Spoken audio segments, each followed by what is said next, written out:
Hey everyone, welcome back to Corporate Decoder, the place where we decode financial filings, and I've got a juicy one for you today. Cheetah Net Supply Chain Service Inc.'s latest report is out. And let's just say things are getting interesting as they navigate a major business pivot. This is like watching a company try to change lanes on a highway at full speed.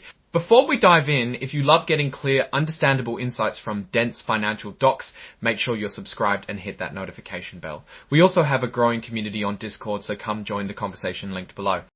Cheetah Net is giving us the scoop on their financial health for the most recent quarter ending June 30th of 2025. As a smaller reporting company and an emerging growth company, they're presenting their findings in a way that's easier for us to digest, but make no mistake, there are some big shifts happening here. Let's start with the balance sheet. This is like a snapshot of what the company owns and owes on June 30, 2025 compared to the end of last year, December 31, between over $1.6 million at the end of 2020. What immediate 100 baht is a massive drop in cash and cash equivalents. They went from over $1.6 million at the end of 2025. That's a huge reduction, a sign that money is definitely being spent fast. But it's not all bad news. They significantly increased their loan receivable from $6 million to almost $8.8 million. This means they're loaning out a lot more money possibly to fund their new business ventures or generate interest income. Overall, their total current assets also saw a dip from $11 million to about $9.9 million.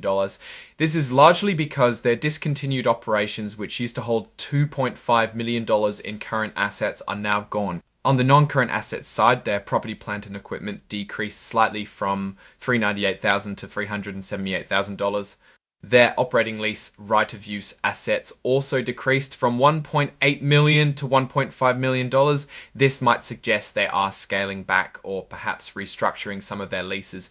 Now for the other side of the coin, liabilities and stockholders' equity. Their additional paid-in capital saw a small increase from $17.3 million to $17.3 million, but the big story is the accumulated deficit. Remember, deficit means losses. So their accumulated deficit grew substantially from negative $4.9 million in just 6 months. This means the company is still losing money quite efficiently. Their total liabilities also went up slightly from $2.7 million to $2.5 million, which is a bit confusing given the overall picture. We'll need to look closer at the details here, but a rising deficit alongside falling cash could be a concern. Let's look at how they made and spent money during the 3 months ending June 30, 2025 compared to last year.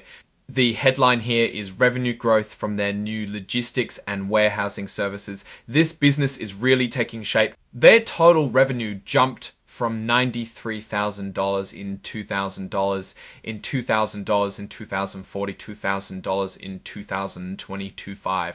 That's a massive increase of nearly 279%.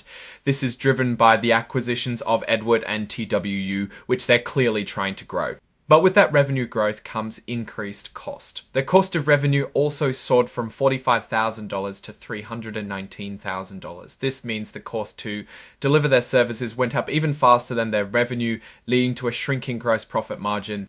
In fact, their gross profit actually decreased from $47,000 to $34,000. This is a classic sign that growing revenue might not be as profitable as it looks on the surface. They are making money on each sale, but it costs them more to do that now. Their operating expenses in general and administrative areas also shot up from $65,000 to $15,000. Wait, that's an increase, not a decrease. This means general overhead costs are growing, and that's not great news when your gross profit is shrinking.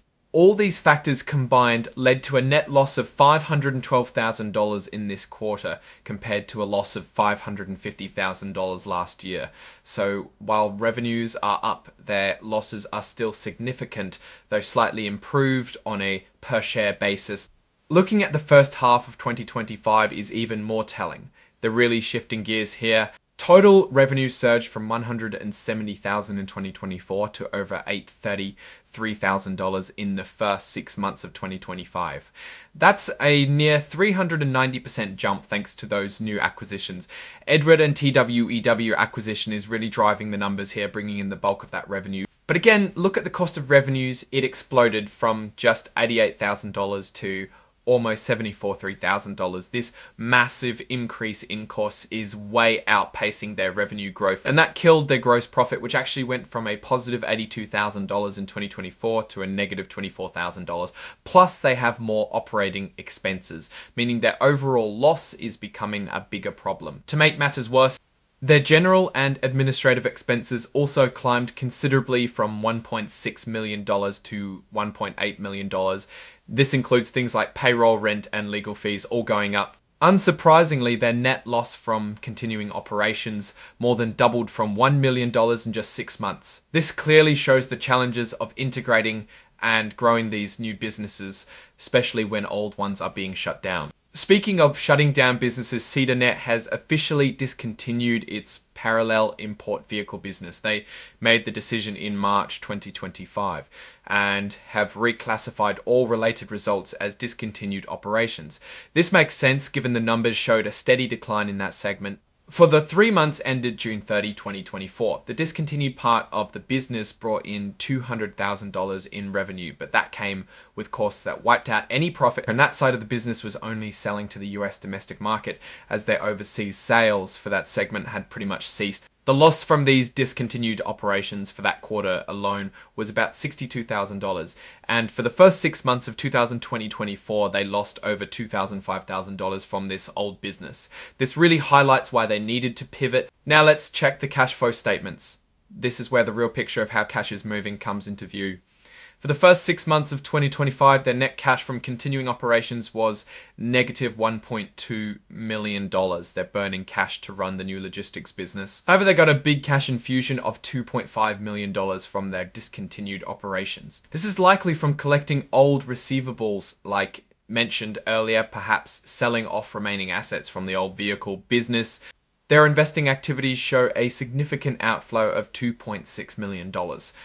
This is mainly from making new loans to third parties, probably a strategy to generate returns on their cash while they build up the new operations. On the financing side, they used about $138,000. They paid back some loans, which is usually a good sign, but it's a small amount compared to their overall cash burn. Looking at the overall picture, Cheetah is in a massive transformation phase. They are moving away from the failing parallel import vehicle business and doubling down on logistics and warehousing. This is a risky but potentially rewarding move. However, keep an eye on their general and administrative expenses, which are still high and growing.